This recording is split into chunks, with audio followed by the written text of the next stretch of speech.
We'll start with the first matchup on this list, and that is the Indiana Hoosiers. They are visiting Notre Dame, and Indiana's a 7.5 point underdog. Total is 50.5 in this one. We'll go to you at Big East Ben to start us off. So Jeff touched on this earlier. Besides the slip up to Northern Illinois, Notre Dame has been just running over opponents.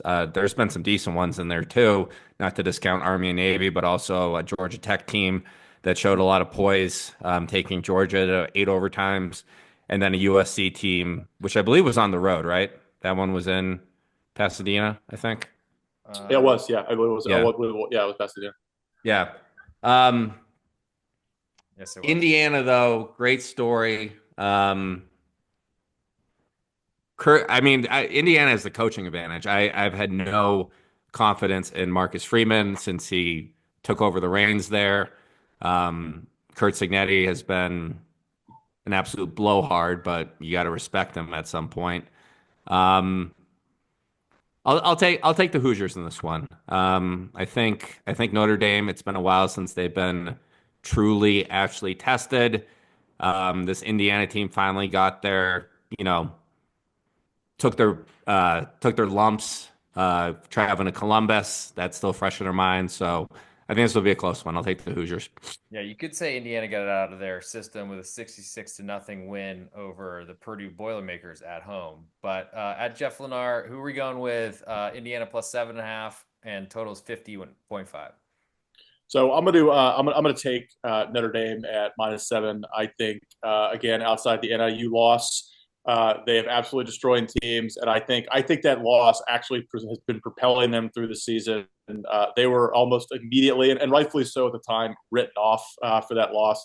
But since then, they have been dominating teams, and I like Indiana. I think it's a great story. Cincinnati, it's fantastic. Got a great resume himself. But I think Notre Dame's talent and drive is going to take them over Indiana. All right, so we have both of our panelists on both sides of this game. So at least we've guaranteed one side to win. I'll go under 50.5. I'm not necessarily sure what the playoff at home game environments are going to really look like.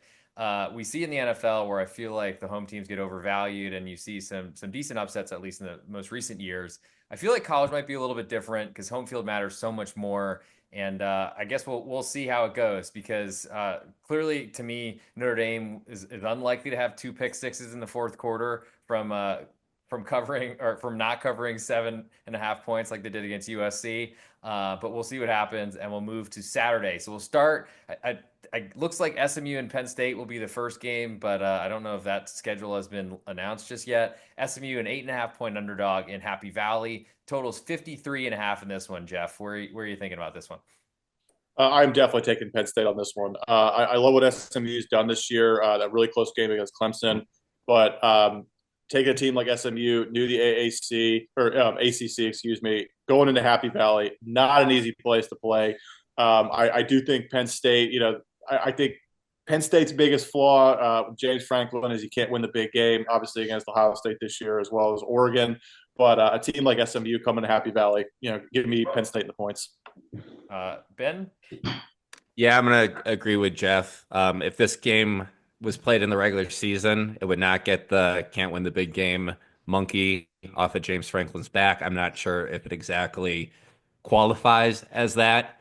Whiteout in Happy Valley. Well, it's a 10 a.m. game, so I don't know if they'll do it. It doesn't slap as hard as the um, Saturday night game, but I think Penn State gets this one done. Yeah, won't be 10 a.m. in the Eastern time zone, but of course, Mountain Boy over here. He thinks everything runs on the Lord's time. 5% of the population, Mountain Time Zone. There we go. 5% of the population. That's why they always say Eastern time, Central time, and Pacific. They even say Hawaiian. They correct completely about Mountain time. I'm gonna go with Notre Dame. Excuse me. Wow, we just did Notre Dame. I'm gonna go with Penn State in this one, -8.5. I do think that the whiteout will potentially play a little bit bigger than Ben is saying. But big question is, does SMU deserve to be in this playoff? I feel like we will find that out pretty quickly. It works pretty well for college basketball teams that get in the first four that never deserve it. but then sometimes it doesn't. We'll move to the next game, and I'm a little bit more interested in this one, I think, though I'm interested in all of them. We have Clemson, an 11-point underdog in the road in Austin at Big East Bend. Total's 51 on this one. What do you think about Dabo? He was 0-1 to the Lord, and he got one back. Let me first touch on Texas. You losers can't win against Georgia's backup quarterback. Quinn Ewers, that pass, that ridiculous pass where there was about 3 centimeters of separation. What the hell are you doing, dude? Um, you guys haven't beat anybody. You guys have not beat anybody. And even the bad teams, you don't really blow them out. Okay, I'll give you the Texas A&M win. You covered that one. Way to go. Texas A&M was running shotgun on the 6-inch yard line. We already talked about that last episode. You didn't cover against Kentucky. Did we talk You didn't about cover that? against Did we talk what? about that last episode? Shotgun from the 6-inch line? I wasn't sure if you talked about that for 7 minutes or not. Yeah, I gave a little tirade on that. You didn't cover against Arkansas. You covered against Florida that had 75% of their team injured. And you didn't cover against Vanderbilt. And should I keep going down the list? You covered against Oklahoma. Congratulations. You guys have not beat anybody. You should not be double-digit favorites in this. Dabo Swinney is an experienced coach. He's been in this situation before. So have you guys. But look what happened last year. You shat down your leg. Give me Clemson. I am not going to this one, so that is a little bit different. And there's no Michael Penix just to throw his Penix into us and out of us and into us as much. Yeah, look at Michael Penix. Kirk Cousins is throwing 1,000,000 interceptions a game, and he still can't get any play. Yeah, Kirk Cousins is throwing the ball 34 miles an hour. I think my change is faster than that. Jeff Lennar, where are we going for Clemson, an 11-point underdog on the road in Austin? Total is 51. I'm taking Clemson as the outright winner, let alone the points. I agree with Ben, and I will admit this. The early part of last year, once the championship was concluded, I put a futures bet on Texas. Love the talent that they were bringing in. A lot of money there. So I do have a lot of faith in Sarkisian. I think he's a great coach, but you just look at this year. I mean, basically everything Ben said. It comes to 11 points. Again, Dabo is a very experienced. I mean, he's the guy that took down Saban when no one really else could. So, yeah, give me Clemson and the points easy. Yeah, as everyone knows, listens to any of the podcasts I do on the Betting Pitch Podcast Network or on pregame. Everyone knows I'm a big God guy, so I'll go with Clemson plus 11. I do think that the Lord will be looking kindly on the uglier shade of orange. We'll move to the night game on Saturday. Last game we'll cover. Then we'll get to the promo codes and also the contest that's offered for the bowl season. Try to win you some free money. And we'll start with Tennessee, a 7.5-point underdog on the road at the Shoe, where the last time Ohio State played there as 19.5-point favorites. They lost. Total is 47 on this one. Jeff, where were we thinking about Ohio State as a potential bounce back with a nice bye week instead of playing the Big Ten championship? Yeah, I've always been kind of a classic Tennessee fan. Grew up, spent a lot of time there growing up. But I mean, I really like Ohio State here at home, night game. You got to bounce back after that Michigan loss. So I'm taking Ohio State in the points. Ben?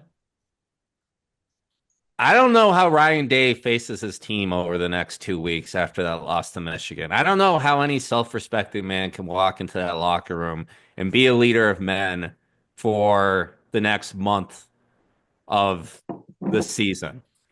That was embarrassing. That was heartless. That was gutless. They've already taken their. I don't need to pile on.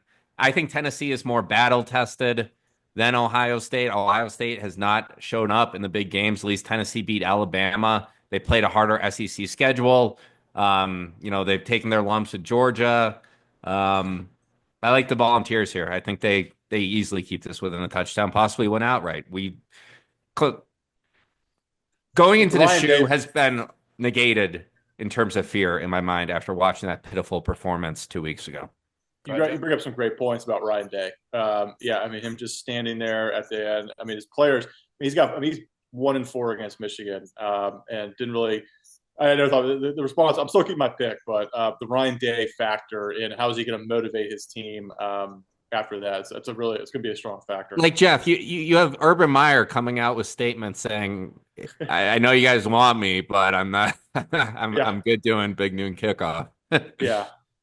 So not the biggest fan of Day, but I do like Chip Kelly, the offensive coordinator, veteran coach, a lot of experience. But yeah, the Ryan Day post Michigan flag planting. That's going to be. We'll see what happens.